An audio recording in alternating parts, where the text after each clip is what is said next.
For decades, the promise of quantum computing has loomed on the horizon, machines capable of solving problems that would stump even the most powerful supercomputers for millennia. But what exactly makes these enigmatic devices so powerful? It's a question that has sparked intense research, debate, and sometimes, a little too much hype. Today, we cut through the noise. We're launching an investigation into the very fabric of quantum computational power, dissecting the 5 key principles that researchers agree are driving this technological revolution. From the microscopic world of subatomic particles to the cutting-edge labs pushing the boundaries of what's possible, we'll follow the evidence. Get ready to rethink everything you thought you knew about computing, as we count down to the ultimate source of quantum power. Coming in at number 5, the foundational element, the qubit. Unlike a classical bit, which must be either a 0 or a 1, a qubit can exist in a superposition of both states simultaneously. This isn't just a theoretical construct. Physicists have demonstrated this property repeatedly using various physical systems. According to researchers at MIT, this fundamental difference is where the journey to exponential power truly begins, allowing a single qubit to encode far more information than its classical counterpart. The choice of physical system for a qubit, whether trapped ions or superconducting circuits, impacts stability and scalability, but the core principle remains consistent. To fully grasp the qubit's potential, we must understand the quantum state. A qubit isn't merely flipping a coin, it's a quantum object described by a probability distribution across its possible states. Dr. John Preskill, a leading figure in quantum information science at Caltech, notes that the qubit is more subtle and rich than a classical bit, because it can be in a continuum of states between 0 and 1. This in-between state is not an average, but a simultaneous presence. Evidence from experimental setups at various national labs consistently shows these intermediate states can be prepared and manipulated, though maintaining them is a significant engineering challenge. Our number 4 entry, quantum coherence, is less about an inherent power and more about the delicate balance required to maintain quantum power. Coherence refers to the ability of a quantum system to maintain its superposition and entanglement. Without it, quantum effects collapse, and the system reverts to classical behavior. Experts at IBM Quantum emphasize that maintaining long coherence times is critical for running complex quantum algorithms. This requires extreme isolation. Qubits are often cooled to near absolute zero or shielded from electromagnetic interference to prevent environmental interactions, which can cause decoherence. Longer coherence times directly translate to more computational steps and therefore, more powerful quantum operations. Decoherence is the enemy of quantum computing. It's the process by which a quantum state loses its coherence, essentially collapsing from a superposition of possibilities into a definite classical state. Studies from institutions like the University of Sydney indicate that even tiny environmental disturbances, a stray photon, a vibration, can trigger decoherence. This makes quantum computers incredibly fragile. Developing error correction techniques and fault-tolerant architectures are paramount to combating decoherence and realizing scalable quantum computation. While some sources suggest current coherence times are too short for truly practical applications, others point to rapid advancements, with record-breaking times achieved in specialized systems, demonstrating continuous progress in this critical area.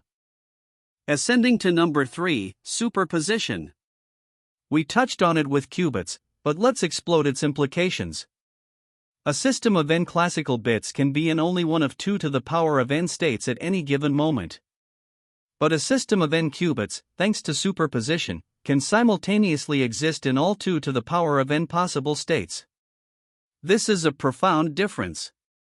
Researchers at Google's AI quantum division demonstrated this by achieving quantum supremacy, where a quantum computer performed a task impossible for classical machines, largely due to exploiting this vast parallel state space. This ability to explore multiple possibilities concurrently is a central pillar of quantum power, allowing for drastically faster problem solving for specific types of tasks. To illustrate, consider just 300 classical bits. They can represent one specific number up to 2 to the power of 300, a truly astronomical figure.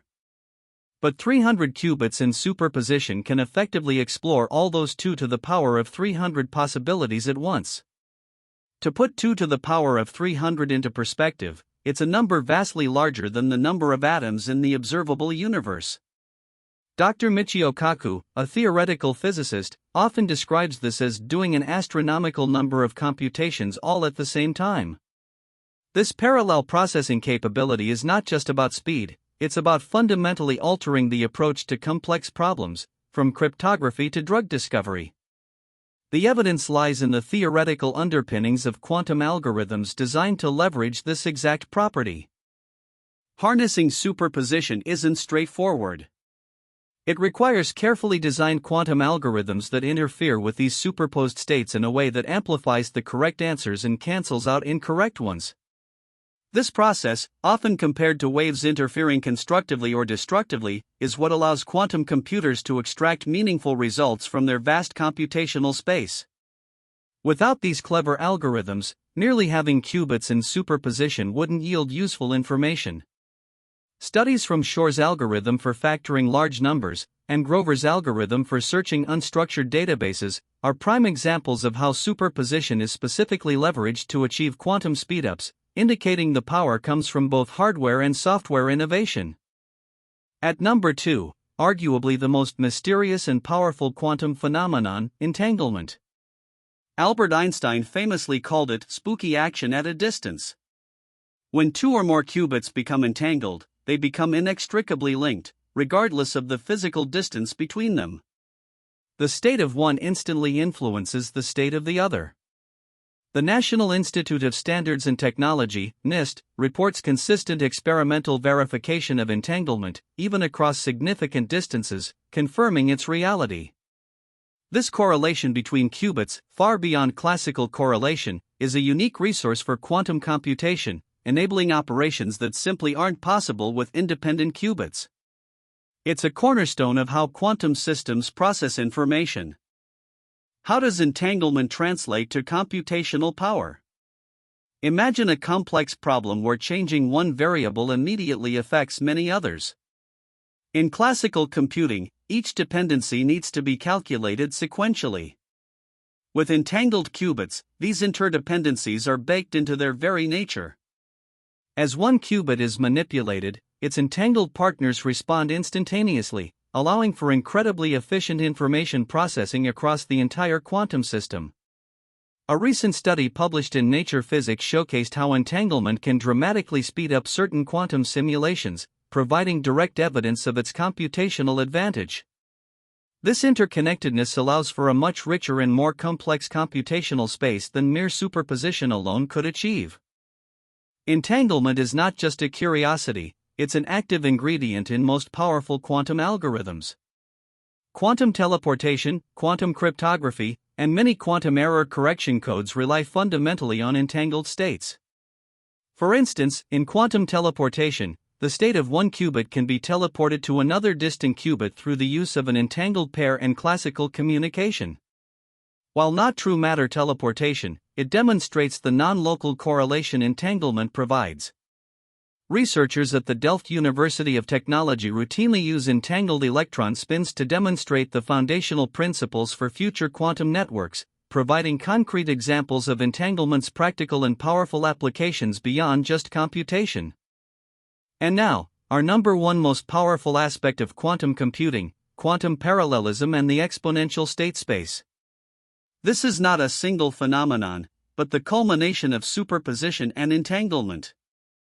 It's the ability of a quantum computer to effectively perform a vast number of computations simultaneously by exploring an exponentially large number of states in parallel. When n qubits are entangled and in superposition, they represent 2 to the power of n potential computational paths. As Dr. Seth Lloyd, professor of mechanical engineering at MIT, states, a quantum computer with n qubits can explore 2 to the power of n possibilities at once. This exponential growth in computational space is the bedrock of quantum supremacy. The power here is in its scalability. Adding just one more qubit doubles the computational space. 1 qubit means 2 states, 2 qubits mean 4, 3 qubits mean 8, and so on. This isn't linear growth, it's exponential. According to IBM, a classical computer would require a memory bank the size of the entire observable universe to simulate a quantum computer with just 280 perfectly coherent qubits. This immense state space is what allows quantum computers, with the right algorithms, to tackle problems intractable for even the fastest classical supercomputers, such as simulating complex molecular structures or breaking modern encryption standards. The evidence for this comes from the theoretical limits of classical computation versus the observed potential of quantum algorithms. This exponential state space, when manipulated through quantum gates that preserve superposition and entanglement, allows for what's known as a quantum speedup.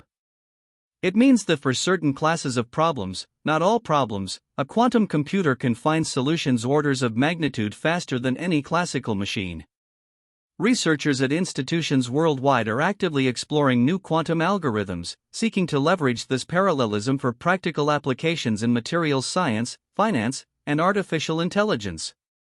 While some skeptics argue that these speedups are only theoretical or apply to a niche set of problems, the ongoing experimental validation in quantum labs continues to reinforce the reality of this profound computational advantage.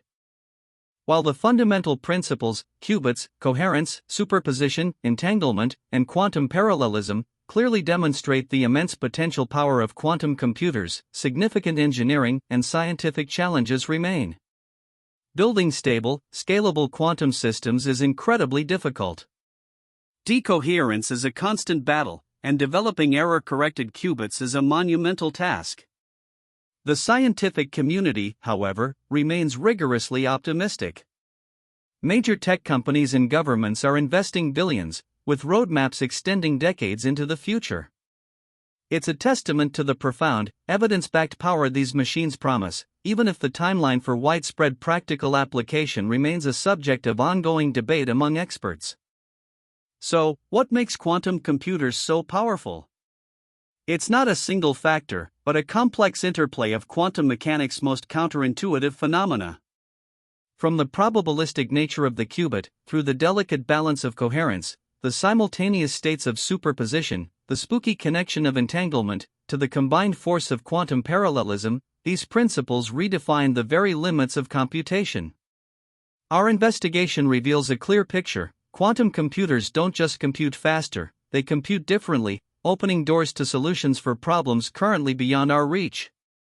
The journey to fully harness this power is ongoing, but the foundation, built on solid quantum physics, is undeniably revolutionary.